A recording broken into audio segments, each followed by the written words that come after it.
Right, Mike Gardner is the Time Doctor and is highly regarded as one of the UK's leading time management and productivity specialists, being regularly featured in the top 1% of people writing about time management.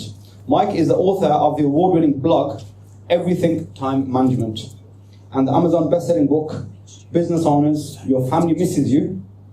He writes, speaks, coaches, and mentors full-time on all aspects of time management and productivity, with the aim of providing individuals with practical solutions that enable them to be incredibly productive, whilst balancing their professional and personal lives in a way that enables them to feel fulfilled and guilt-free. I need Mike's help. So, round of applause please for Mike.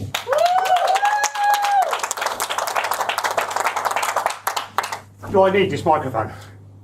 Can you hear me in the back there? Yeah? I don't need the microphone. Okay. Thank you, Abid, for that great introduction. There's some good stuff in there, but you know what? It's not important, because what is important is about how you balance that business side of things with your personal life and how you get those balance right between the two sides of things. Because what is really important is the fact that I've been married to my gorgeous wife Wendy for 30 years, and I've got 2 grown-up kids that I have a fantastic relationship with. That's the important stuff. In a few weeks' time, I'll celebrate 20 years in business. And in 20 years, I have always put my family first.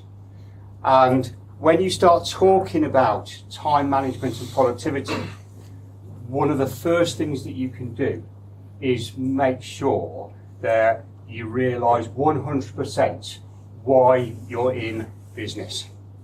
And a lot of people will say they're in business to make money. A lot of people can say they want to achieve this, they want to achieve that. But actually, I question all the time. So you want a successful business, you want to make money, but at what cost? We find far too many people that have got really successful businesses and they look over their shoulders and they've got a lot of collateral damage. Bad relationships with partners, bad relationships with children, or they just don't get to do what they used to enjoy doing. Whether that's a game of golf, whether it's a walk in the countryside, or whether it's just spending time with the children. So think about your achievement goals, but also at the same time, think about what I term your preservation goals. What have you got in your life now that you will not be prepared to forego in order for your business to be successful? Because if you have that mindset from the word go, then it's a mindset that will follow you through all your business life. This came home to me very quickly 18 months ago today, actually. I went into hospital to have a very routine hip operation. And over the following 11 weeks, I had 3 heart attacks and a stroke. And trust me, on the night when I had my first heart attack, when I'm lay in a hospital ward and it's dark and you're frightened to go to sleep, I was not thinking, damn, what are they going to think of me? I haven't completed my to-do list. I was not thinking, I wish I'd spent more time at the office. I was thinking, have I spent enough time with my kids? Damn, I'm not going to see my kids graduate from university. Blimey, do you know what? I've just spent thousands of pounds on a holiday, dream holiday for the missus, and I'm not going to get to go on it. Yeah, so make sure we get those balances right. The other thing you can do as well, when you're starting out in business, think about delegating from the word go. And some of you might say, but who can I delegate to? It's only me. But you've got family members. Have you got friends? Who can help you? I was speaking to a lady earlier this evening, and she was saying that her and her partner are both self-employed, so they can help each other out. They can free up a couple of hours to help the other person so they can spend some time in their business. Think about using VAs. Think about outsourcing those things that you're not that good at. I hate numbers, so I don't do my accounts. I don't do bookkeeping. I've got a bookkeeper, I've got somebody who does it for me. I do a load of things on social media, but is that the best use of my time? It isn't, so I outsource it to a VA. So think about what you can delegate. Because if you think about what you can delegate, then you can start concentrating on the things that make you money. So, is drafting that ebook really making you money? I always use graphic designers as great examples of this, and website developers and things. They're good at a whole range of stuff, but is designing that website, is doing the CSS, the HTML stuff, is that the stuff that they should be doing? Because that's what makes them money. Because when you start making money, then you can start thinking about how you're looking at spending your time, and you can start looking at how you're going to bring the business together.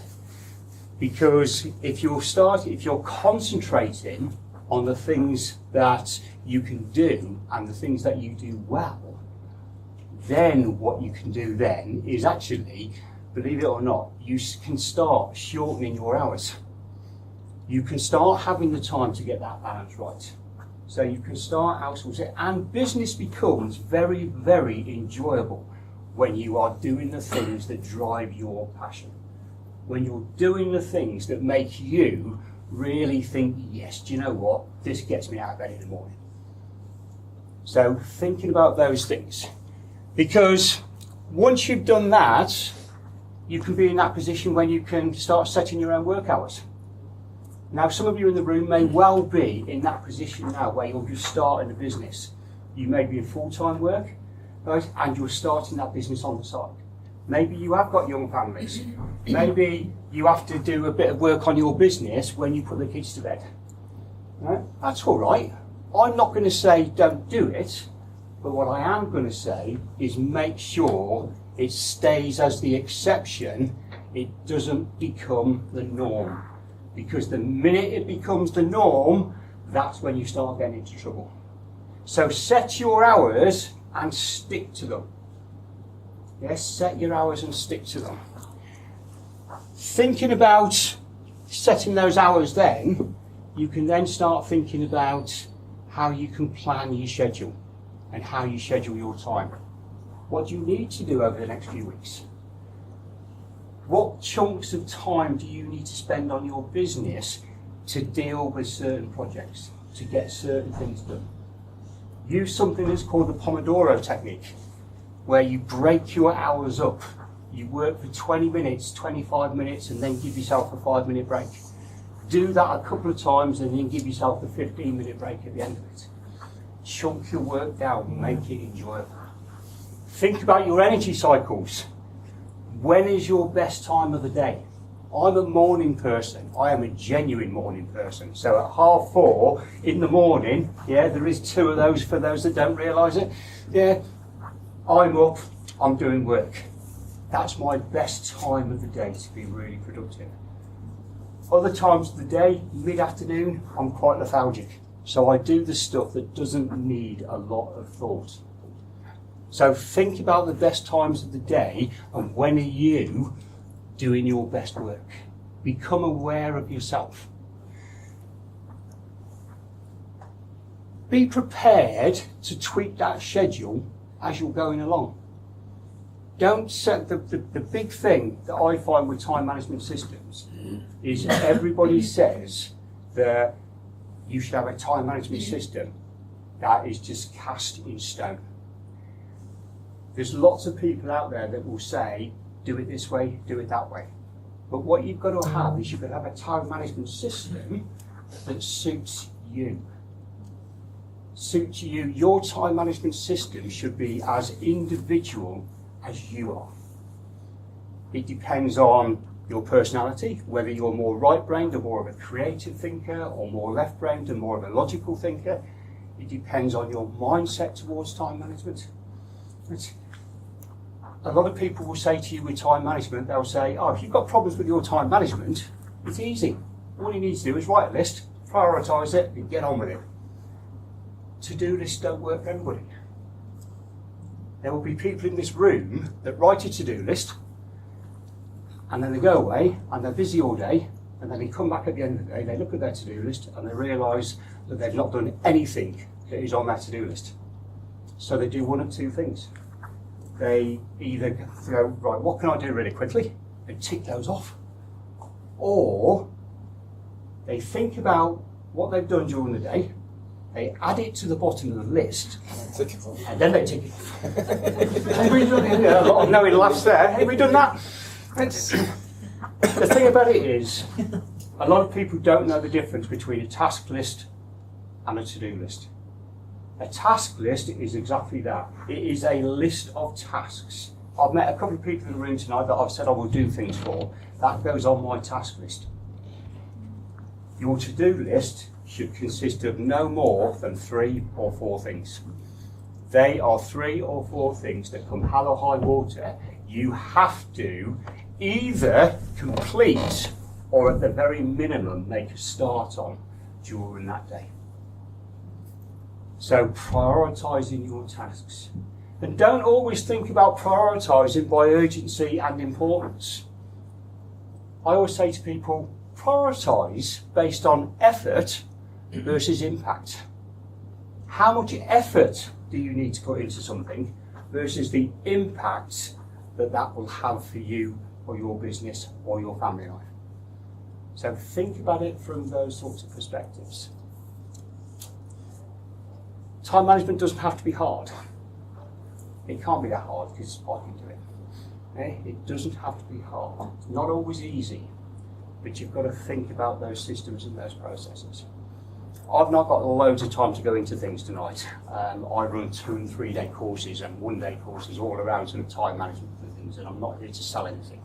What I will say is that there's an ebook here, and it's what I call a genuine free resource, which means that in order to get it, you don't have to give me your inside leg measurement. You don't have to give me your mobile phone number, and you don't have to give me your email address. If you go onto that website there, right, which is my website, and you've gone to B&I Village, just click on the picture and you can download it straight away as a PDF. That's my gift for you, and it brings everything together that we've been talking about, and it gives you a 7-step process that you can go through to, as it says there, save time and work less. I'm Mike Gardner, I'm the Time Doctor. That's 10 minutes. Any questions? Or can I carry on? Keep going? You don't want me to carry on a bit more? Oh, I've got another 5 minutes, I must have done well. Anybody got any questions so far? How do you start your task list? You start your task list very much by listing down absolutely everything that you have to do. So with your task list will be a whole list of things, right? And on there you could have loads of stuff. But the difference between that task list, once you've got all those tasks down, then you can start thinking about the prioritisation of them. What are the most important things? And I come across a lot of people who get really overwhelmed with their task list. And one of the things that you can do with your task list, if it is overwhelming, write everything down and then go through that list item by item and identify the next thing you have to do in order to move that task forward. The other thing with task lists as well is people tend to put great big tasks on there without breaking them down. So they'll have this idea in their head that they have to, they've got to do a marketing piece. Right? That's great, isn't it? As new business owners, we need to get our name out there. We need to market our business. We need to market ourselves. We've got to let our people know that we're around. And it's that massive, great project. But what's the next step? What do we have to do? What's the next action we need to take in order to move that project forward? And then, when you get your task list and you've got those last actions, those next actions identified, it's those next actions in a priority order that can go onto your, what I term your action today list. The other mistake people make with their task list is they'll identify things and they'll start working on them, or what they do sometimes actually is they won't start working on them because they haven't got all the information. So what I say to people is make a start on it. Get it off that task list and put on what I call your action today list. That's the next thing you have to do. And if you can get that 80% done, and then you're waiting for information to come in before you can finish it off, then you've made great strides towards that completion. So in your action today list, what I say to people is just identify 3 as a maximum 4 things, as I mentioned earlier. Start on that first one and take it as far as you can, or complete it.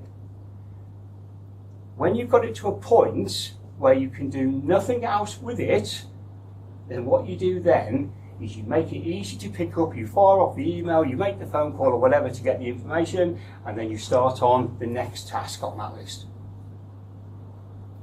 It might be that if you identify 3 things, it might be that on average throughout a whole sort of year, you complete 2 of those things, 2 of those actions a day. If you are a business owner, you will work approximately 220 days a year. If you work for 220 days a year and you complete on average 2 tasks every single day, over the course of a year, that is 440 things that you have done that can move your business forward. I challenge you to say that won't make a difference to your business. If you get to the end of the day and a task is not complete because you're waiting for information, do not put it back on that complete task list, because it will just get lost. It just when it comes off the task list, it stays off the task list. So it then goes on to what I call your wait list. And all you do is once a week, you look through your wait list and you just blast off those emails again, just to remind people, just to chase people up for that information that you need to complete. So it follows it through on that whole process.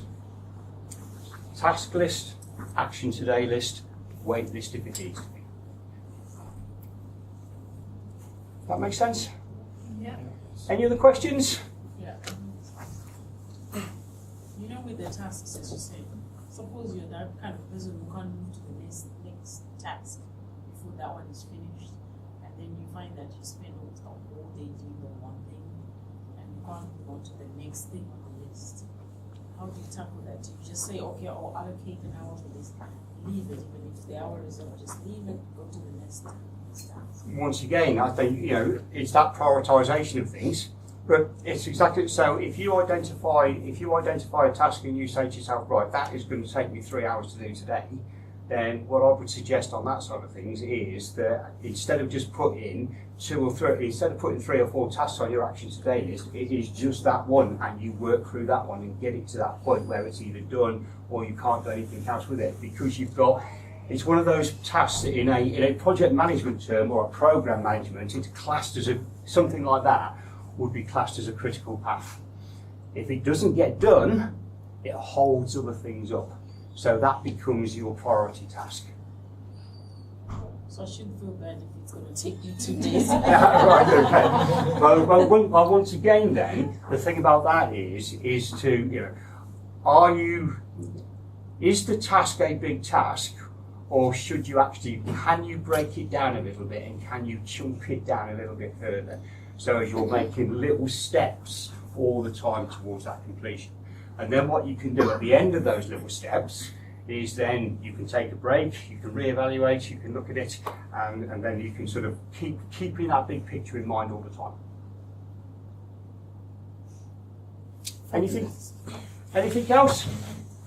I think we've got time for one more. Yep. Yeah, so we stood up. Yeah, so if you put a set timer example, do you say I want to put aside an hour for family, an hour for myself? Do you know, like arrange yourself? The absolute joy of working from an action to-day list where you've only got those 3 or 4 things in place is it almost builds in that flexibility, because it does allow for the curveballs, but also it's about you identifying your sort of set times.